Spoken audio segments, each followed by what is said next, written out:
Good morning. Welcome to Reading the Science of Mind, a philosophy of faith, a way of life in 1 year.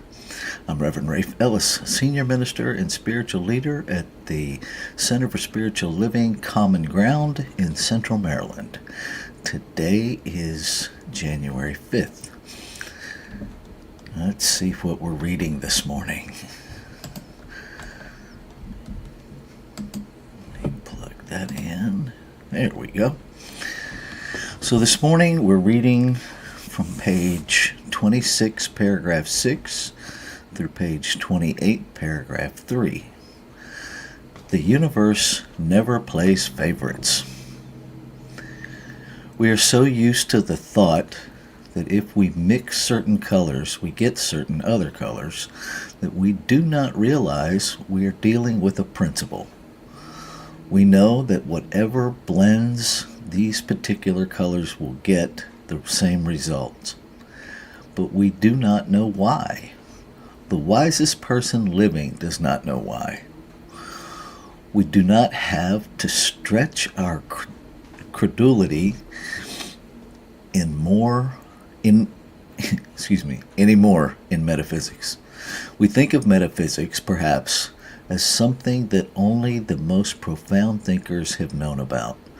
But we should remember that we are also thinkers. The profound thought of all ages has stood in awe of life itself, realizing that here is a power and potentiality, the highest possibilities of which the human intellect cannot fathom. Universal principles are never respecters of persons. The universe has no favorites. Therefore it is written, "And let them that is athirst come, and whosoever will, let them take the water of life freely." Let us then approach the science of mind, the science of spiritual psychology, with awe, but without fear, with truly a humble thought, but not with a sense that we are unworthy. Let us approach it normally, happily, willing to accept, glad to experiment, hoping and believing that as the result of our efforts we shall each derive a greater good, a sound understanding of the natural laws of life, as they apply to the individual and their relationship to the whole universal scheme of things. This is the simple meaning of true metaphysical teaching, the study of life and the nature of law, governed and directed by thought, always conscious that we live in a spiritual universe, that God is in, through, around, and for us. There is nothing supernatural about the study of life from the metaphysical point of view. That which today seems as supernatural, after it is thoroughly understood, will be found spontaneously natural. We all know that many have healed of physical disease through prayer. Let us analyze this. Why are some healed through prayer while others are not? Can we believe that there is a God who picks out some people and says, "I will honor your prayer, but I don't think so much of so-and-so"? It is superstitious to believe that God will answer the prayer of one above another.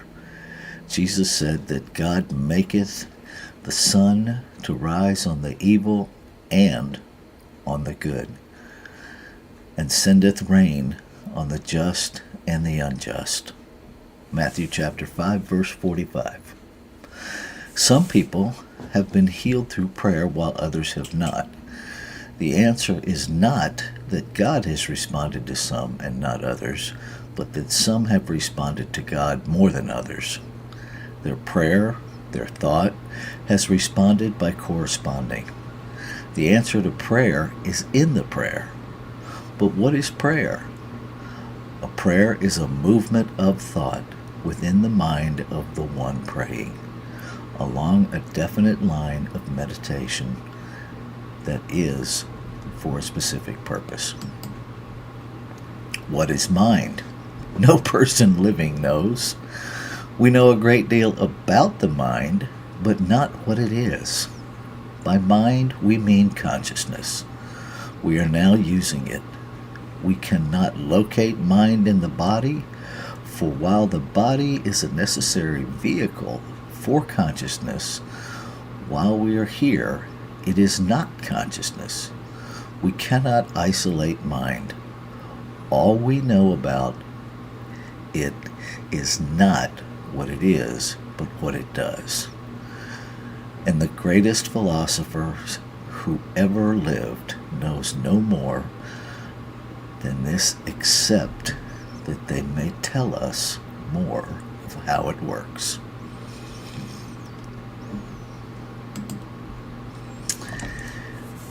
And so that's a lot to take in, and yet it's pretty simple. In science, consciousness, I believe, is what we're referring to as the quantum field. It is the energy. And the challenge for our human brain is that it's unseen, and we have this amygdala that establishes our sense of safety, our sense of well-being in physical form based on what it can see, what it can verify, what it can prove. And so the invitation to all of us is to prove metaphysics, to move consciousness through our thought, through our belief, through our emotional energy that we invest in it, to manifest it, to understand that we are consciousness in form, and so there's no separate power outside of us. And that can be really complicated because sometimes we can get lost in treating consciousness like a vending machine and to actually participate in it in safety. And that's where the concept of law comes in. And the most obvious one to use is gravity. Gravity is a law, and it doesn't matter what or who, it applies the same to all of us, right? Gravity is going to be gravity, and gravity is going to do what gravity does. And law is the same way. And so we are consciousness in form. Consciousness creates, manifests, expresses by desire. And then we'll learn in later readings that our job is to pay attention to the desire of how creation, consciousness, wants to express, and attend to that. Give that our focus, give that our energy, and then to listen and pay attention to the path that is laid out before us and actually take it, even when we're not 100% sure where it's going. And that's the activity of faith. If we want to experience an amazing relationship, then we act as if we're already in that relationship, and we imagine ourselves walking on the beach with that individual. We imagine ourselves sharing our life with that individual. And sure enough, that individual will show up, because energy attracts energy. We can't just want it and wish it and make no effort to participate in the unfolding of it. So that's what this reading brings alive in me. I would love to hear or see what it brings alive in you. So invite you to share in the comments on whatever platform you're using, and we will circle back and begin a dialogue if you choose. And if not, then I encourage you to wrestle with these concepts on your own terms, because that's the beauty of it. We all get to take it apart and put it back together, and take it apart and put it back together until we understand it in whatever way works for us.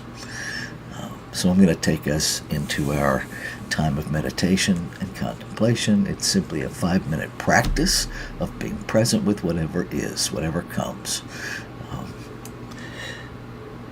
Running a little bit late this morning because I had to take my wife to work because her battery is kaput.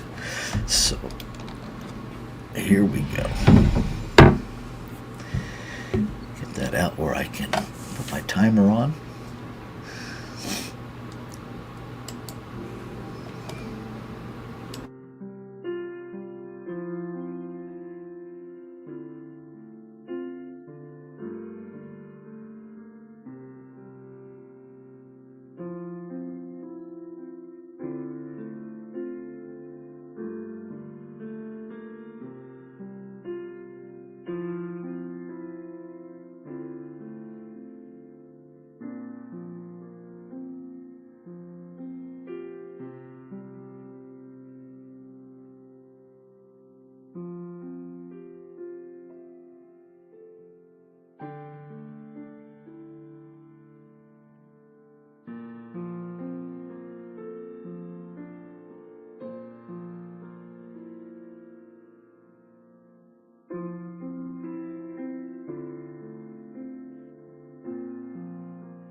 And so in this moment, I follow my breath inward, deeper, to have a higher awareness of the consciousness that I am. Recognizing that there is just this one power that is everywhere present. Having no beginning, it can have no end, and so I know it to be eternal. Being present, no point of beginning, it can have no end, and so I know it to be self-existent, simply existing as itself, within itself, expressing itself. Known by many, many names, I recognize that it is unnameable, because to name it is to limit it, and it is without limits. It expresses itself in multiplicity, expanding its expression of itself, expanding its experience of itself, and yet never separate from itself. And I am that in form. I am a desire of the infinite beingness of life, the ground of all being, the substance of all being, desiring to know itself as this life that I'm living, creating this amazing container called a body that the infinite expressing as me travels in. And what is true of me must be true of all in the truth of one. And so every person, thing, animal, vegetable, mineral, every cosmos, and all of the invisible everything that form lives within, all of it is consciousness expressing. And knowing that we are each made out of it, by it, to expand it, I claim and affirm an awareness of the desire of creation to express itself as its individualized self. I claim and affirm that consciousness within me is nudging itself forward into greater expressions through desire within me to experience. And I say yes to being that experience. I say yes to being aware. Yes to seeing and hearing and intuitively knowing the path that is laid before me. I say yes to living from faith. I give up the requirement to see it in order to know it, understanding that I will experience it when I know it. That knowing brings it into experience, into form. And I am grateful for that activity of law that responds the same to everybody, to everything.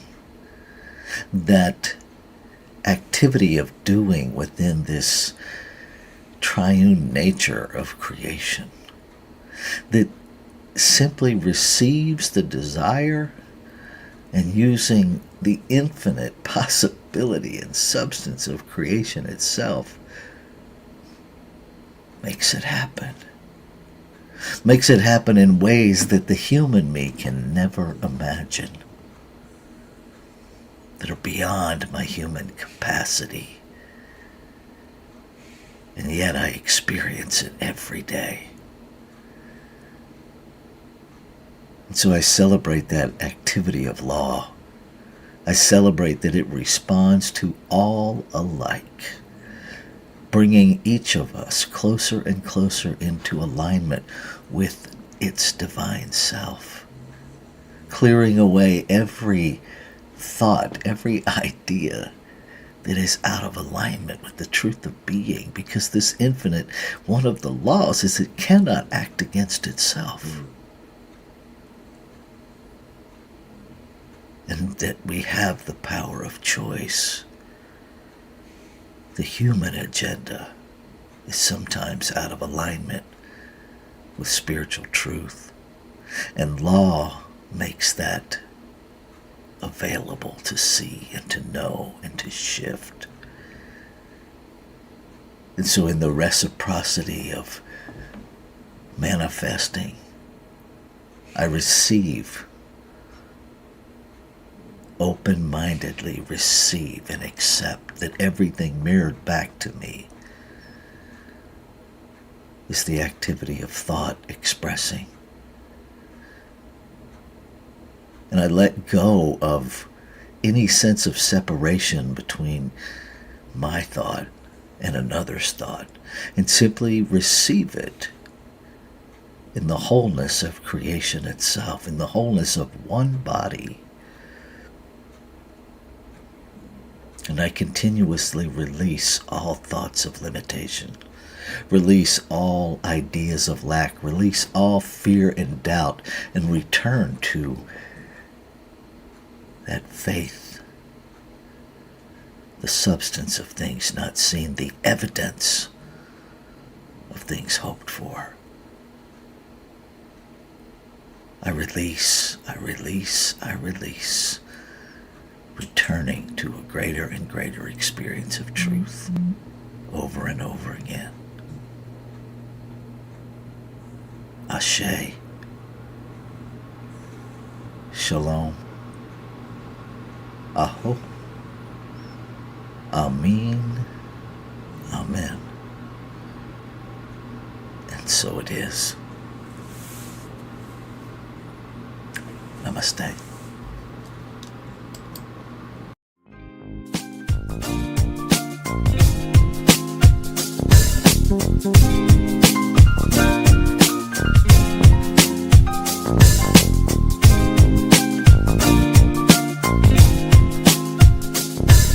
Thank you.